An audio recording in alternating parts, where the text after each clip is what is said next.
બોરવાણી ગામના બિલવાડ ફળિયામાં રસ્તાના અભાવે ગ્રામજનોમાં રોષ. સરકાર દ્વારા તાત્કાલિક રસ્તાનું નિર્માણ કરવા માંગ.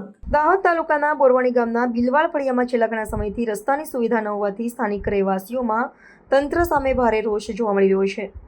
ચોમાસાની ઋતુમાં કાદવ કીચડને કારણે પરિસ્થિતિ વધુ વિકટ બની છે, જેના કારણે લોકોને દૈનિક અવરજવરમાં અનેક મુશ્કેલીઓનો સામનો કરવો પડે છે. ગામના સ્થાનિકોના જણાવ્યા અનુસાર ફળિયા સુધી યોગ્ય રસ્તો ન હોવાને કારણે બીમાર વ્યક્તિઓને તાત્કાલિક સારવાર માટે હોસ્પિટલ સુધી પહોંચાડવામાં ભારે વિલંબ થાય છે. આ ઉપરાંત બાળકોને શાળાએ જવામાં પણ અનેક અડચણોનો સામનો કરવો પડે છે. આ સમસ્યા અંગે ગ્રામજનો દ્વારા વારંવાર રજૂઆતો કરવા છતાં કોઈ નક્કર કાર્યવાહી કરવામાં આવી નથી, જેના કારણે સ્થાનિક વહીવટીતંત્ર પ્રત્યે નારાજગી વધી રહી છે. ગ્રામજનોએ જણાવ્યું છે કે જો તાત્કાલિક ધોરણે રસ્તાનું નિર્માણ કાર્ય શરૂ કરવામાં નહીં આવે તો તેઓ દ્વારા ઉગ્ર આંદોલન અને વિરોધ પ્રદર્શન કરવામાં આવશે. આ મુદ્દે વહેલી તકે ઉકેલ લાવવામાં ન આવે તો પરિસ્થિતિ વધુ ગંભીર બની શકે તેવી ભીતિ પણ વ્યક્ત કરવામાં આવી છે. વર્ષા થઈ ગયા તો એ ધારાસભ્યને અમે કીધું, સંજય સભ્યને કીધું, સરપંચને કીધું કે ગામના બધાને કીધું, ત્યાં સુધી અમારો રોડ બિલવાલ ફળિયાનો બનતો નથી. બનાવીને કે બનાવે એમ કરીને બનાવતા કોઈ ભાળીને જતા રહે કે હું કરી આલું એમ કરીને આવી પારે ને જતા રહે નામાં લખી લે. પાછા અમને રોડ બનાવી જ નથી હાલતા. રોડ બનતો નથી અમારો અને અમને જવાની તકલીફ પડે જાય છે. કોઈ માણસ મરી જાય ત્યાં સુધી બહુ તકલીફ પડે. આવવા જવાની ચોમાસાની છોરાની તકલીફ પડે. કોઈ બી હાંજમાન થાય તે પણ અમારી તકલીફ પડે.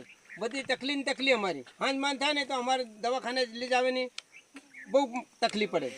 એમ ઉચકીને લઈ જાય ગાડી જાય ને અમારી ચાલતી કોને ઉચકીને લાકડી પર બેહાડે ને પછી ઉચકીને બે જણ ખપો હારે પછી માણસની દવાખાને કાઢીને પછી ગાડી પર અમે અહીંથી બિહાડજી. આની પહેલા તમે કઈ જાણ કરી હતી સરકારને? કરી લે ને ત્યાં લગન ઊંધી કરતા કોઈ નહીં. જસવંત બાભરને નહોતું અમે કીધું હતું. જસવંત બાભરને નહોતું કીધું કે હા હું કરી ગયા એમ કરી નારિયેળ ફોડીને જતો રહ્યો. નારિયેળ ફોડીને નાઈ ગયો મુહૂર્ત કરીને. કનાજીને કીધું તો કનાજી કીધું હા કરી આલું એમ કીધું. કનાજી બી નહીં કર્યો, કોઈ જ નહીં કર્યો. એમાં વજુ પણ કીધું તો કરી દઉં એમ. વજુ પણ તો કરવા બહુ થયો હતો પણ ફેર પાછી પેલી છોટણી આવી ગઈ ને પાછો બંધ પડી ગયો. આપનું શુભ નામ દાદા? મારું હક્કાભાઈ, હક્કા નાગુ, જાતિ બિલવાડ ફળિયું, ગામ બોરવાની. બોરવાણી ગામના બિલવાડ ફળિયાની મુલાકાત લેવામાં આવી. બહુજન સમાજ પાર્ટીના ગુજરાત પ્રદેશના ઉપાધ્યક્ષ બાબર ધોળાભાઈ દ્વારા આજે આઝાદીના 78 વર્ષ જેવા થઈ ગયા ત્યાં સુધી આ બોરવાણીના બિલવાડ ફળિયામાં રસ્તાનો નામો નિશાન નથી. સંસદ સભ્ય કે વારંવાર નારિયેળ ફોડી જાય છે તો છતાં કંઈ કરતા નથી. આ નારિયેળ ફોડવા માટેના સંસદ સભ્ય છે. આજે આ લોકોના બીમાર વ્યક્તિઓ જાય છે તો એમને રોડ પર ઉચકીને લાવવા પડે.